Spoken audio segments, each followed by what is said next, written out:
श्रीमद्भागवत गीता अथ द्वितीयोऽध्याय। संजय उवाच तं तथा कृप्य विष्टमश्रुपूर्णकुलेक्षणं विषीदन्तमिदवाक्यमुवाच मधुसूदनः। संजय बोले, उस प्रकार करुणा से व्याप्त और आंसुओं से पूर्ण तथा व्याकुल नेत्रों वाले शोक युक्त उस अर्जुन के प्रति भगवान मधुसूदन ने यह वचन कहा। श्री भगवान उवाच कुतस्त्वा कश्मलमिद विषमे समुपस्थितम् अनार्य जुष्टम स्वर्ग्यम कीर्तिकर्म। अर्जुन, श्री भगवान बोले, हे अर्जुन, तुझे इस असमय में यह मोह किस हेतु से प्राप्त हुआ? क्योंकि न तो ये श्रेष्ठ पुरुषों द्वारा आचरित है, न स्वर्ग को देने वाला है और न कीर्ति को करने वाला ही है।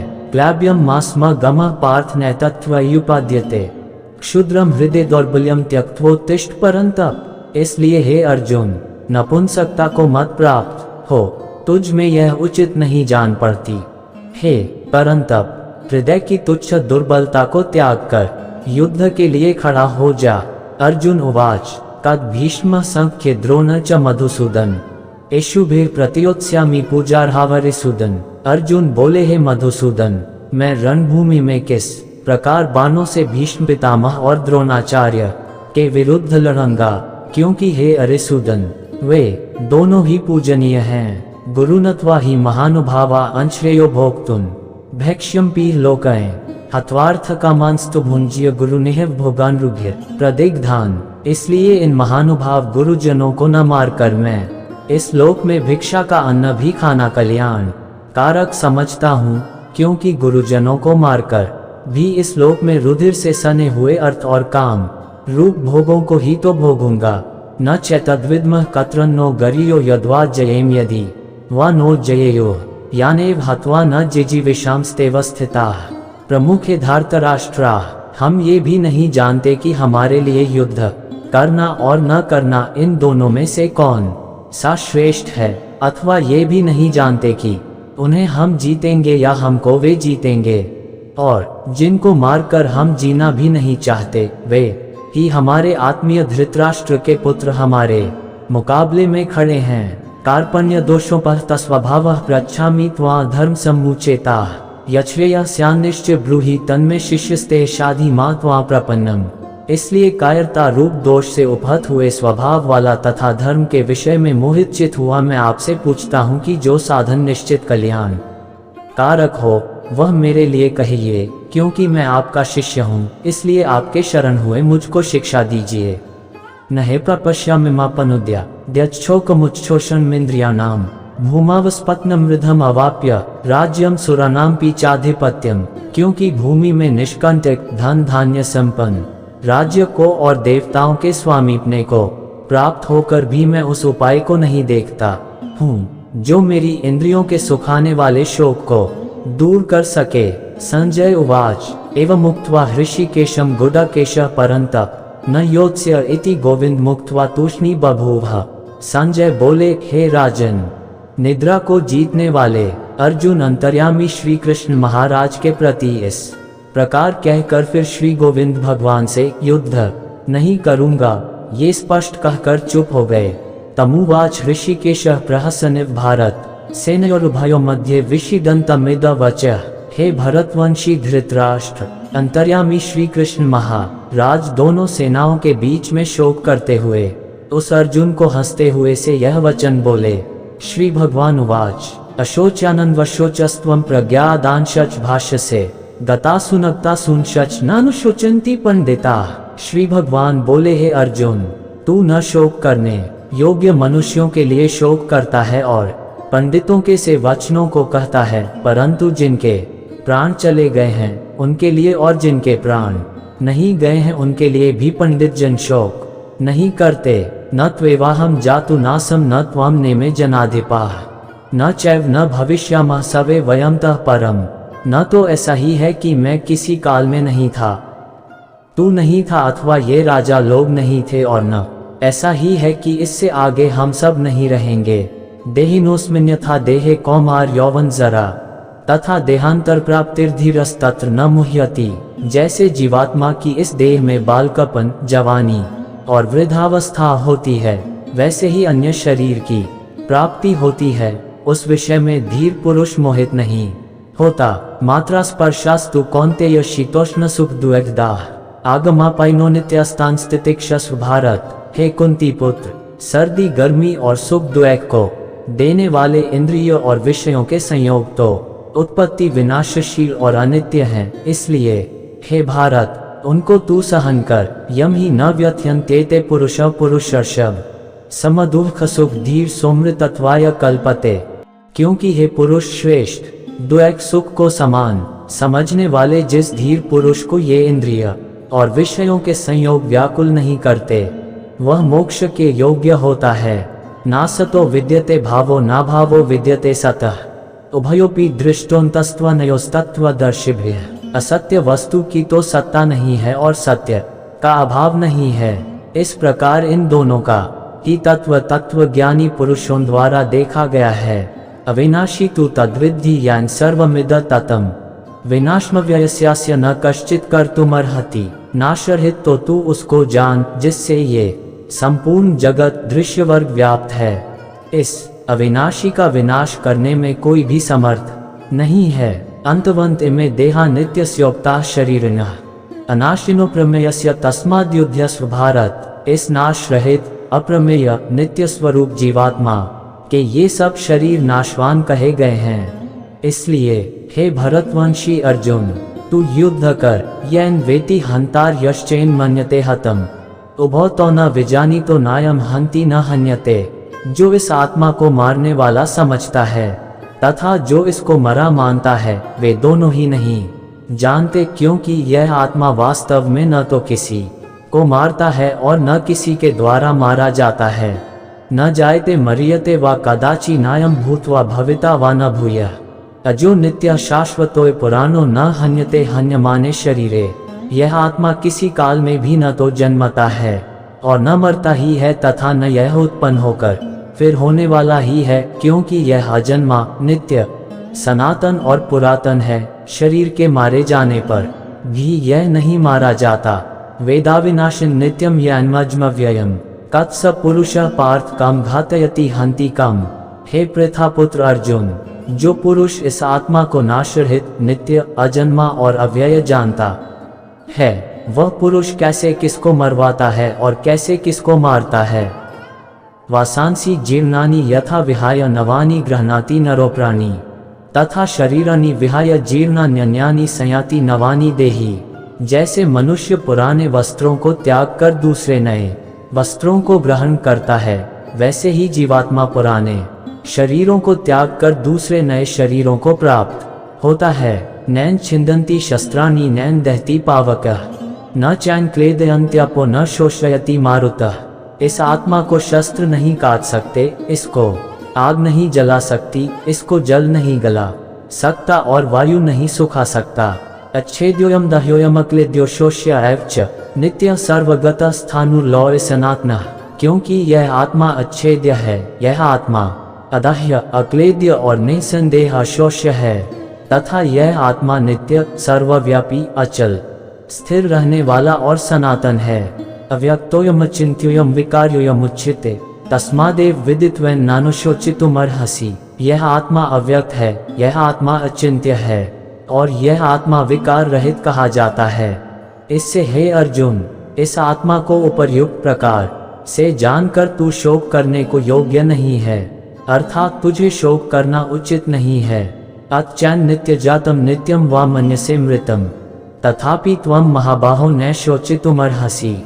किंतु यदि तू इस आत्मा को सदा जन्मने वाला तथा सदा मरने वाला मानता हो तो भी हे महाबाहो, तू इस प्रकार शोक करने को योग्य नहीं है। जातस्य ही ध्रुवो मृत्यु ध्रुव जन्म मृत्य च तस्मात् परिहार्यर्थे न त्वम शोचितुमर्हसि। क्योंकि इस मान्यता के अनुसार जन्मे हुए की मृत्यु निश्चित है और मरे हुए का जन्म निश्चित है, इससे भी इस बिना उपाय वाले विषय में तू शोक करने को योग्य नहीं है। अव्यक्तादीनि भूतानि व्यक्त मध्यानि भारत अव्यक्त निधनान्येव तत्र का परिदेवना। हे अर्जुन, संपूर्ण प्राणी जन्म से पहले अप्रकट थे और मरने के बाद भी अप्रकट हो जाने वाले हैं, केवल बीच में ही प्रकट हैं। फिर ऐसी स्थिति में क्या शोक करना है। आश्चर्यवत् पश्यति कश्चिदेनमाश्चर्यवद् वदति तथैव चान्यः आश्चर्यवच्चन्मन्यः शृणोति श्रुत्वाप्येन वेद न चैव कश्चित्। कोई एक महापुरुष ही इस आत्मा को आश्चर्य की भांति देखता है और वैसे ही दूसरा कोई महापुरुष ही इसके तत्व का आश्चर्य की भांति वर्णन करता है तथा दूसरा कोई अधिकारी पुरुष ही इसे आश्चर्य की भांति सुनता है और कोई तो सुनकर भी इसको नहीं जानता। देहि नित्यम वध्योयम देहे सर्वस्य भारत तस्मात् सर्वाणि भूतानि न त्वाम शोचितुमर्हसि। हे अर्जुन, यह आत्मा सबके शरीरों में सदा ही अवध्य है, इस कारण संपूर्ण प्राणियों के लिए तू शोक करने के योग्य नहीं है। स्वधर्मंपि चावेक्ष न विकम्पितुमर्हसि धर्म्याद्धि युधाश्रयोन्यत् क्षत्रियस्य न विद्यते। तथा अपने धर्म को देखकर भी तू भय करने योग्य नहीं है, अर्थात तुझे भय नहीं करना चाहिए, क्योंकि क्षत्रिय के लिए धर्मयुक्त युद्ध से बढ़कर दूसरा कोई कल्याणकारी कर्तव्य नहीं है। यद्रच्छया चोपन स्वर्गद्वारम पावृतम सुखिनः क्षत्रिया पार्थ लभन्ते युद्धमीदृशम। हे पार्थ, अपने आप प्राप्त हुए और खुले हुए स्वर्ग के द्वार रूप इस प्रकार के युद्ध को भाग्यवान क्षत्रिय लोग ही पाते हैं। अचेत्व में धर्म्यम संग्राम न करिष्यसि ततः स्वधर्म कीर्तिं च हित्वा पापम वाप्स्यसि। किंतु यदि तू इस धर्मयुक्त युद्ध को नहीं करेगा तो स्वधर्म और कीर्ति को खोकर पाप को प्राप्त होगा। अकीर्तिं चापि भूतानि कथयिष्यन्ति ते व्ययाम चाकीर्ति संभावितस्य रमणनादतिरिच्यते। तथा सब लोग तेरी बहुत काल तक रहने वाली अपकीर्ति का भी कथन करेंगे और माननीय पुरुष के लिए अपकीर्ति मरण से भी बढ़कर है। भयाद्रनादुपर्तम मंस्यन्ते त्वामहार्थाः येषां च त्वं बहुमतो भूत्वा यास्यसि लाघवम्। और जिनकी दृष्टि में तू पहले बहुत सम्मानित होकर अब लघुता को प्राप्त होगा, वे महारथी लोग तुझे भय के कारण युद्ध से हटा हुआ मानेंगे। अवाच्यवादांशच बहुन वदिष्यन्ति तवाहिताः निंदन्तस्तव सामर्थ्यम ततो दुःखर्नु किम। तेरे वैरी लोग तेरे सामर्थ्य की निंदा करते हुए तुझे बहुत से न कहने योग्य वचन भी कहेंगे, उससे अधिक दुख और क्या होगा। हतो वा प्राप्स्यसि स्वर्ग जित्वा वा भोक्ष्यसे महीम् तस्मादुत्तिष्ठ कौन्तेय युद्धाय कृत निश्चयः। या तो तू युद्ध में मारा जाकर स्वर्ग को प्राप्त होगा अथवा संग्राम में जीतकर पृथ्वी का राज्य भोगेगा। इस कारण हे अर्जुन, तू युद्ध के लिए निश्चय करके खड़ा हो जा। सुख दुख के समय कृत्वा लाभालाभो जयाज्यो ततो युद्धाय युज्यस्व न पापम वाप्स्यसि। जय पराजय, लाभ हानि और सुख दुख को समान समझकर उसके बाद युद्ध के लिए तैयार हो जा। इस प्रकार युद्ध करने से तू पाप को नहीं प्राप्त होगा। अशते विहिता सांख्य बुद्धिर्योगित्वमाश्रण्य बुद्ध्या युक्तो यया पार्थ कर्मबंधम प्रहास्यसि। हे पार्थ, ये बुद्धि तेरे लिए ज्ञानयोग के विषय में कही गई और अब तू इसको कर्मयोग विषय में सुन। जिस बुद्धि से युक्त हुआ तू कर्मों के बंधन को भलीभांति त्याग देगा, अर्थात सर्वथा नष्ट कर डालेगा। नेहाभिक्रम नाशोस्ति प्रत्यवायो न विद्यते स्वल्पम्प्यस्य धर्मस्य त्रायते महतो भयात्। इस कर्मयोग में आरंभ का अर्थात बीज का नाश नहीं है और उल्टा फल रूप दोष भी नहीं है, बल्कि इस कर्मयोग रूप धर्म का थोड़ा सा भी साधन जन्म मृत्यु रूप महान भय से रक्षा कर लेता है। व्यवसायात्मिका बुद्धिरिके है कुरुनंदन बहुशाखा ह्यनंताश्च बुद्धयो व्यवसायिनाम। हे अर्जुन, इस कर्मयोग में निश्चयात्मिका बुद्धि एक ही होती है, किंतु अस्थिर विचार वाले विवेकहीन सकौम मनुष्यों की बुद्धियां निश्चय ही बहुत भेदों वाली और अनंत होती हैं। यामिमा पुष्पिता वाचा प्रवदन्त्य विपश्चितः वेद्वादर्ता पार्थ नान्यदस्तीति वादिनः कामात्मानः स्वर्गप्रा जन्मकर्मफल प्रदाम क्रिया विशिष्य बहुला भोगैश्वर्य गत प्रति भोगैश्वर्य प्रसक्ताना तया प्रचेतसाम। व्यवसायात्मिका बुद्धि समाधो न विधीयते। हे अर्जुन, जो भोगों में तन्मय हो रहे हैं, जो अशते विहिता सांख्य बुद्धिर्योगित्वमाश्रण्य बुद्ध्या युक्तो यया पार्थ कर्मबंधम प्रहास्यसि।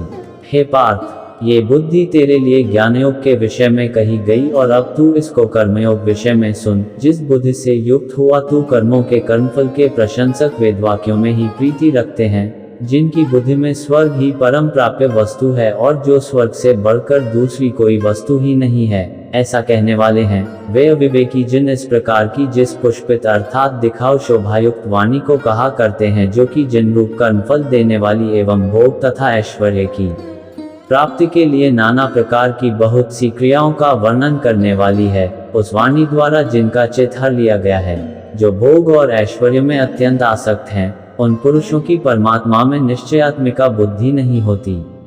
त्रैगुण्य विषया वेदा निस्त्रैगुण्यो भवार्जुन, निर्द्वंद्वो नित्य सत्वस्थो निर्योगक्षेम आत्मान। हे अर्जुन, वेद उपर्युक्त प्रकार से तीनों गुणों के कार्य रूप समस्त भोगों एवं उनके साधनों का प्रतिपादन करने वाले हैं, इसलिए तू उन भोगों एवं उनके साधनों में आसक्तिहीन, हर्ष शोकादि द्वंद्वों से रहित, नित्य वस्तु परमात्मा में स्थित, योग क्षेम को न चाहने वाला और स्वाधीन अंत करण वाला हो। यावान अर्थ उत्पाने सर्वतः संप्लुतः के तावान सर्वेषु वेदेषु ब्राह्मणस्य विजानतः। सब ओर से परिपूर्ण जलाशय के प्राप्त हो जाने पर छोटे जलाशय में मनुष्य का जितना प्रयोजन रहता है, ब्रह्म को तत्व से जानने वाले ब्राह्मण का समस्त वेदों में उतना ही प्रयोजन रह जाता है।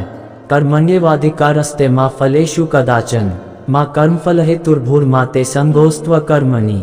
तेरा कर्म करने में ही अधिकार है, उसके फलों में कभी नहीं, इसलिए तू कर्मों के फल का हेतु मत हो तथा तेरी कर्म न करने में भी आसक्ति न हो। योगस्थः कुरु कर्माणि संग त्यक्त्वा धनंजय, सिद्ध सिद्धयो समो भूत्वा समत्वम योग उच्यते। हे धनंजय, तू आसक्ति को त्याग कर तथा सिद्धि और असिद्धि में समान बुद्धि वाला होकर योग में स्थित हुआ कर्तव्य कर्मों को कर। समत्व तारांकन ही योग कहलाता है। दूरेण ह्यवर कर्म बुद्धि योगा धनंजय, बुध और शरण मन विच कृपना फल हेत्वा। इस समत्व रूप बुद्धि योग से सकौम कर्म अत्यंत ही निम्न श्रेणी का है। इसलिए हे धनंजय, तू संबुद्धि में ही रक्षा का उपाय ढूंढ अर्थात बुद्धि योग का ही आश्रय ग्रहण कर, क्योंकि फल के हेतु बनने वाले अत्यंत दीन हैं। बुद्धि युक्तो जहाति उभे सुकृता दुष्कृते, तस्माद् योगाय युज्यस्व योग कर्मसु कौशलम। संबुद्धि युक्त पुरुष पुण्य और पाप दोनों को इसी लोक में त्याग देता है, अर्थात उनसे मुक्त हो जाता है। इससे तू समत्व रूप योग में लग जा। ये समत्व रूप योग ही कर्मों में कुशलता है, अर्थात कर्म बंधन से छूटने का उपाय है। कर्म जम बुद्धि युक्ता ही फल त्यक्त्वा मनीषिणः जन्म बंध विनिर्मुक्ता पदम गच्छन्त्यनाम्यम। क्योंकि संबुद्धि से युक्त ज्ञानी जन कर्मों से उत्पन्न होने वाले फल को त्याग कर जन्म रूप बंधन से मुक्त हो निर्विकार परम पद को प्राप्त हो जाते हैं। यदा ते मोहक्ले बुद्धिर्व्यतितृष्यति तदा गंतासी निर्वेदम श्रोतव्यस्य श्रुतस्य च। जिस काल में तेरी बुद्धि मोह रूप दलदल को भली भांति पार कर जाएगी, उस समय तू सुने हुए और सुनने में आने वाले इस लोक और परलोक संबंधी सभी भोगों से वैराग्य को प्राप्त हो जाएगा।